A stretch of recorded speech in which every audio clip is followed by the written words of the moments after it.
Dans les hautes terres verdoyantes d'un village africain entouré de collines sacrées, là où les brumes du matin glissaient doucement sur les toits de chaume comme les souffles invisibles des ancêtres, se trouvait le village de Lakendewa.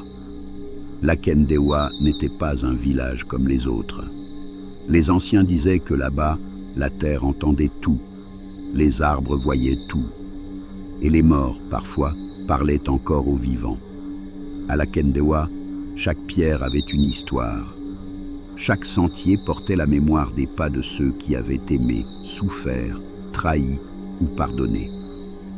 Au coucher du soleil, lorsque les tam-tams lointains répondaient au chant des oiseaux, les enfants se rapprochèrent de leur mère, car on leur avait appris une vérité que nul n'osait contester. Quand un homme quitte ce monde avec un lourd secret dans le cœur, la terre peut refuser de l'accueillir. Pendant longtemps, cela n'avait été qu'une parole d'anciens, une sagesse qu'on répétait au coin du feu pour enseigner la droiture aux plus jeunes, jusqu'au jour où tout le village vit cette parole devenir réalité. Au centre de cette histoire se trouvait un homme nommé Patabouk, était l'un des hommes les plus respectés de Lakendewa. Grand, au dos légèrement voûté par les années et le travail des champs, il portait toujours un bâton en bois noir sculpté de signes anciens. Son visage sévère inspirait autant la crainte que l'admiration. Il avait été cultivateur, conseiller du chef, gardien de la parole au sein des cérémonies, et beaucoup le considéraient comme un homme droit. Mais dans les villages, les apparences ont souvent la politesse du silence. Car derrière le respect que lui témoignait la population, Patabouk cachait un cœur habité par une douleur ancienne et un secret plus vieux encore. Il vivait dans une grande concession, entouré de manguiers avec sa femme, Mayango, une femme douce et digne, dont le regard trahissait la patience des épouses qui portent sans bruit le poids de toute une maison. Ils avaient eu 2 enfants, Nkem, l'aîné, un homme posé, travailleur, proche des traditions, et Sina, la cadette, mariée dans un village voisin, mais qui revenait souvent voir sa mère avec ses enfants. Aux yeux de tous, c'était une famille honorable, mais il existait dans cette maison une absence qu'on ne nommait jamais, un vide, un nom qu'aucune bouche n'osait prononcer. Bien avant la naissance de Sina, avant même que Patabouk ne devienne notable, il avait eu un autre fils, un premier garçon, un enfant né dans les années de misère, lorsque la sécheresse avait frappé la région et que les récoltes mouraient debout sous le soleil cruel. Cet enfant s'appelait Kempo, mais à Lakendewa, plus personne ne parlait de Kempo. On disait simplement qu'il était mort très jeune. Et quand quelqu'un posait trop de questions, Mayango baissait les yeux, Patabouk se durcissait, et le silence venait s'asseoir entre les gens comme un vieillard offensé. Puis, un matin froid de saison sèche, alors que le vent soulevait la poussière rouge des chemins, Patabouk mourut. Il ne mourut ni dans la souffrance ni dans le cri. Non, il s'éteignit au lever du jour, assis sur son tabouret devant la cour, le regard tourné vers la colline sacrée, comme s'il attendait quelqu'un. Mayango le trouva immobile, les mains posées sur son bâton, les yeux entr'ouverts, figé dans une expression étrange, ni apaisée, ni effrayée, mais comme surprise. Très vite, la nouvelle se répandit. Les femmes cessèrent de piler le maïs, les hommes quittèrent les champs, les enfants furent rappelés à l'intérieur.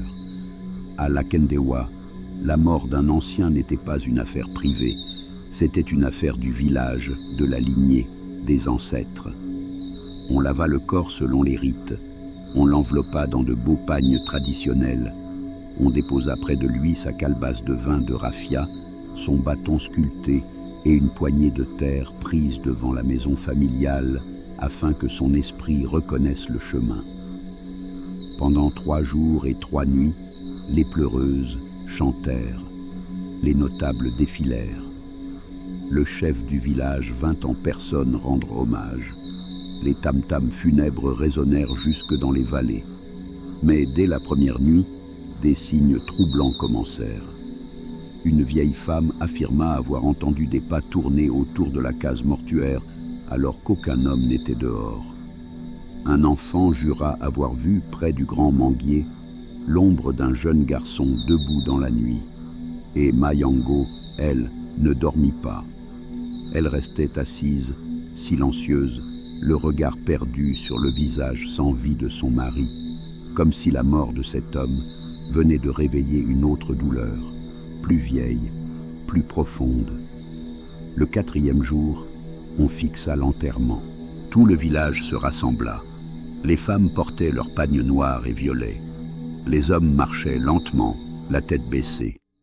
Le cercueil de Patabouk, fait de bois sombre, était porté par 6 hommes robustes. En tête du cortège, les joueurs de cor soufflaient des notes graves, presque inhumaines.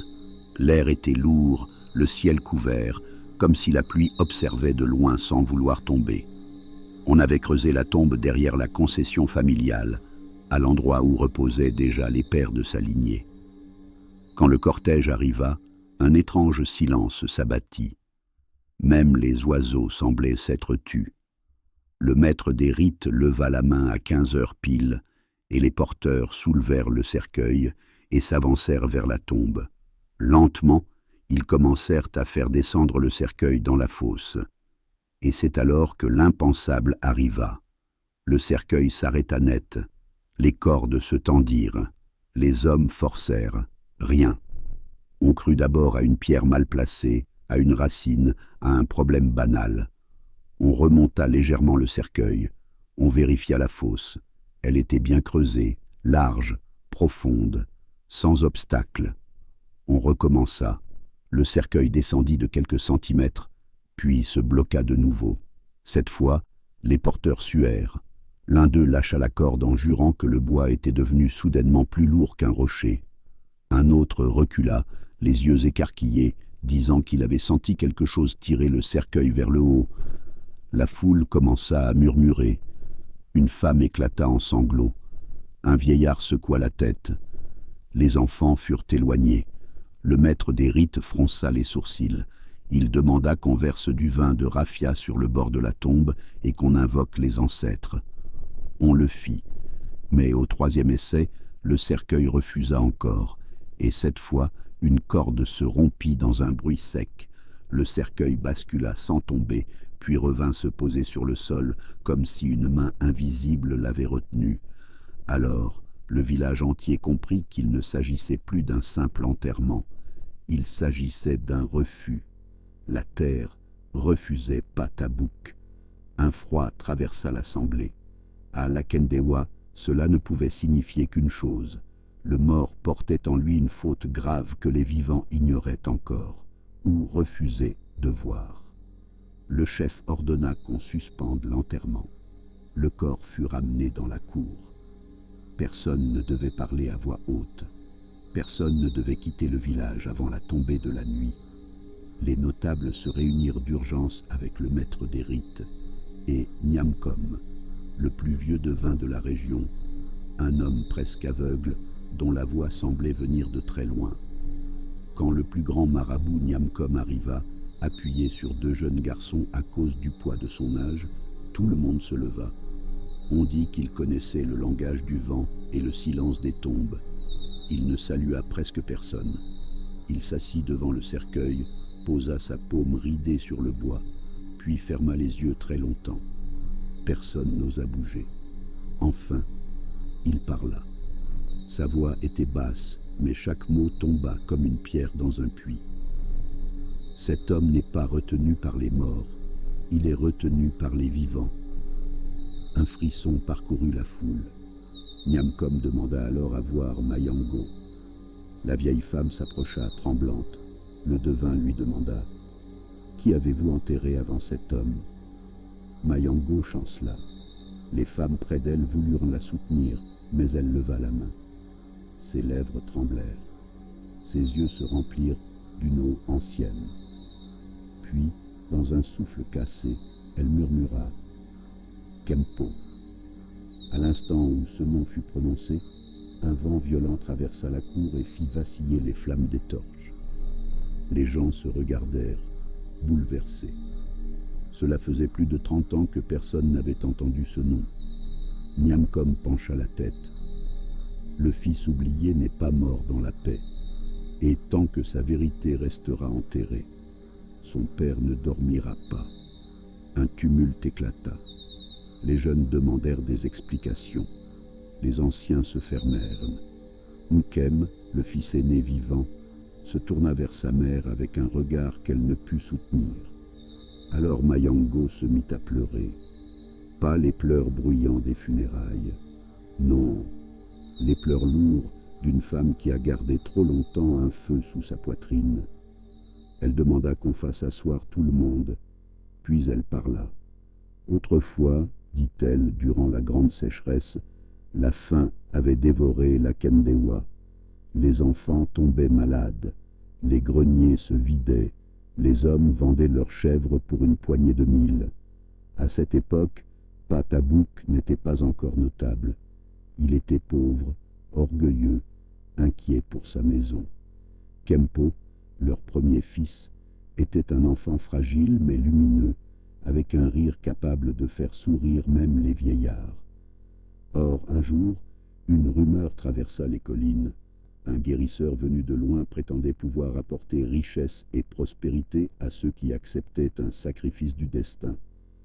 Beaucoup n'y crurent pas, mais certains, rongés par le désespoir, allèrent le voir dans le secret. Patabouk en fit partie. Mayango, en racontant cela, tremblait de honte. Le guérisseur avait dit à Patabouk que ses ancêtres lui ouvraient un chemin de grandeur, mais qu'un esprit jaloux bloquait sa fortune. Pour briser cet obstacle, il fallait donner ce qu'on aime le plus avant la prochaine lune. Patabouk avait d'abord refusé, puis la faim, l'orgueil et l'ambition avaient commencé à lui parler plus fort que sa conscience. Quelques jours plus tard, Kempo disparut. On le chercha partout, près de la rivière, dans les champs, au marché, chez les cousins. On ne retrouva jamais son corps. Le village crut à un enlèvement, à un accident, à l'œuvre d'un animal sauvage.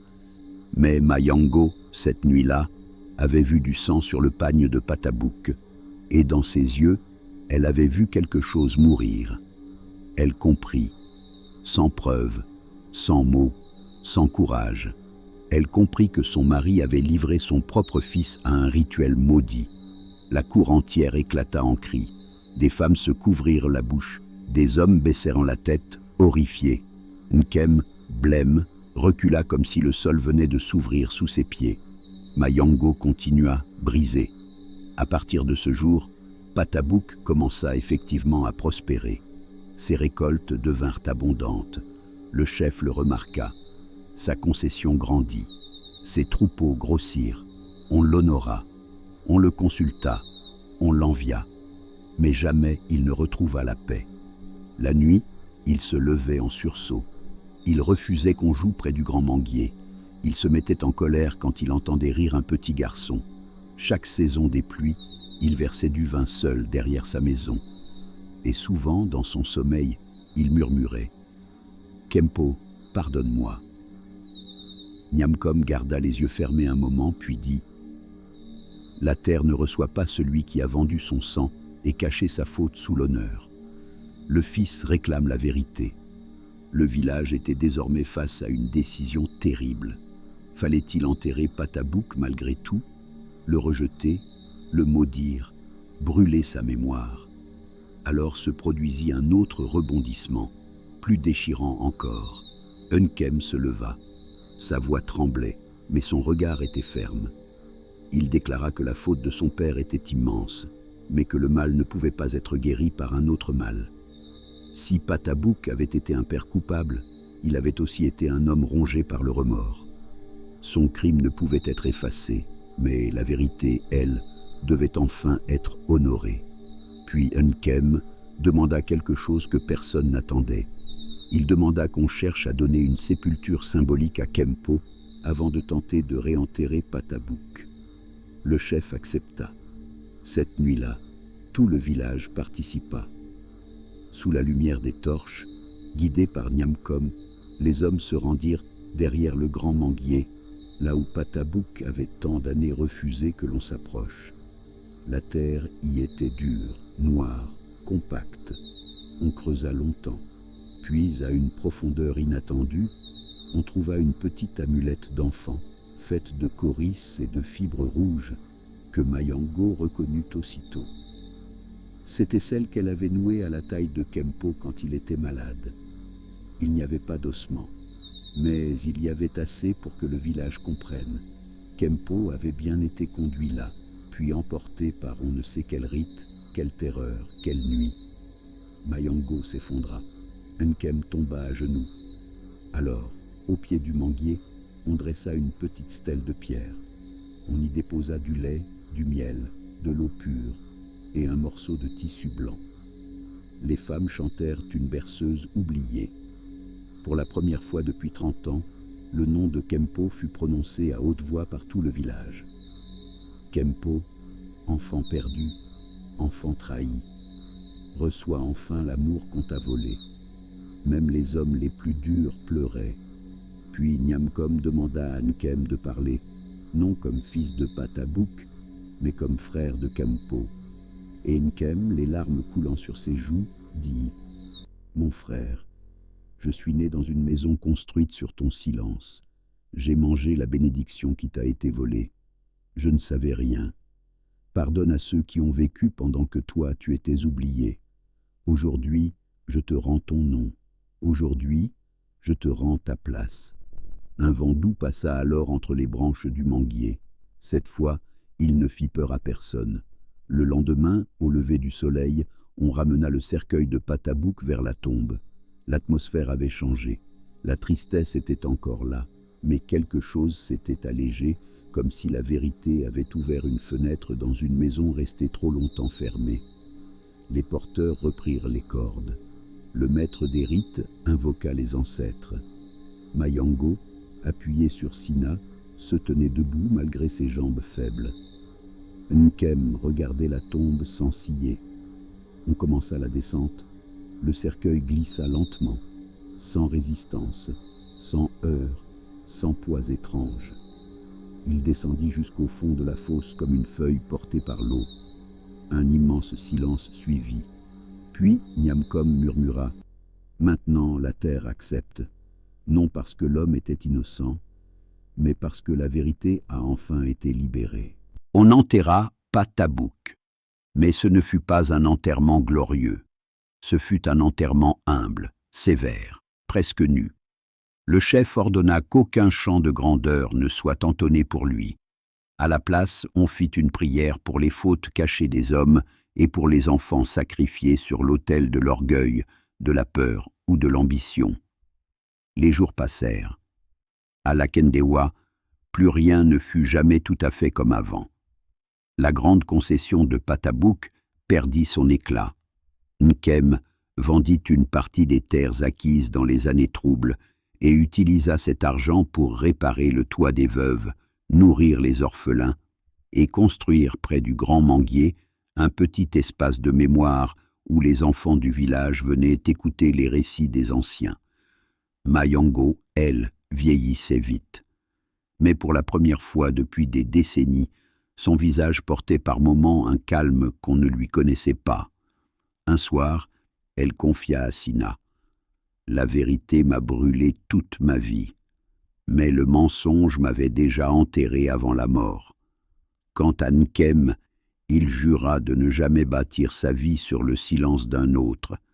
Il enseigna à ses enfants qu'aucune richesse n'est une bénédiction si elle a été achetée avec des larmes innocentes. Et, au village, lorsque les jeunes couraient trop vite après l'argent, le pouvoir ou les honneurs, les anciens les asseyaient sous le manguier de Kempo et leur racontaient l'histoire du corps qui avait refusé l'enterrement. Ils leur disaient « On peut cacher une faute aux hommes, mais pas à la terre. On peut tromper un village, mais pas sa conscience. » Et lorsqu'un cœur a été brisé par l'injustice, le silence n'est jamais une tombe assez profonde, car la vraie paix ne vient ni des richesses, ni du prestige, ni des apparences. Elle vient de la vérité. Et dans les terres d'Afrique, où les ancêtres marchent encore dans la mémoire des vivants, Il existe une loi que nul ne peut fuir. Ce qui a été semé dans le sang ne fleurit jamais dans la paix. Morale de l'histoire. Aucune prospérité bâtie sur l'injustice ne dure sans réclamer son prix. La vérité peut tarder, mais elle finit toujours par sortir de terre. Et un homme ne trouve le repos que lorsqu'il cesse de fuir ce qu'il a fait aux siens.